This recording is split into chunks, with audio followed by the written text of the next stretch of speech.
if you look at it, it just appears to be neutral, right? It's just neutral to supporters. But when you think about the elderly voters, the low income voters, recently married voters, or the rural voters, you have to remember that some people don't have their original birth certificate. They may not even have a passport to be like that second support of showing your identity. A lot of people in this country don't have their passport.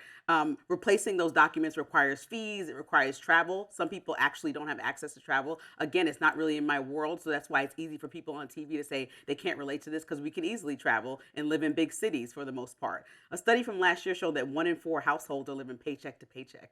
That's a reality in this country. The census showed that 10% to 11% of Americans are living below the poverty line. That's a reality in this country. So when you think about birth certificates, passports, transportations, time off work, no Wi-Fi, things that maybe don't make sense in our particular world, there are a lot of reasons why people probably aren't able to get access to things that most people are saying, this is so easy, well, this is so silly, just solve it. And so that's probably part of the argument that's coming that should have been made as they're discussing it. There's actually just realistic things happening in today's society that may not be relatable to the person on TV discussing it, but people at home who are less fortunate or have hindrances or are not as mobile are like, I don't have time or time off work to go do these things. Yeah, I mean, I grew up in a small rural town, so I definitely knew people who struggle with those things. I mean, I certainly wasn't raised well off, but I never knew anybody that didn't have access to a driver's license, a birth certificate, social security card.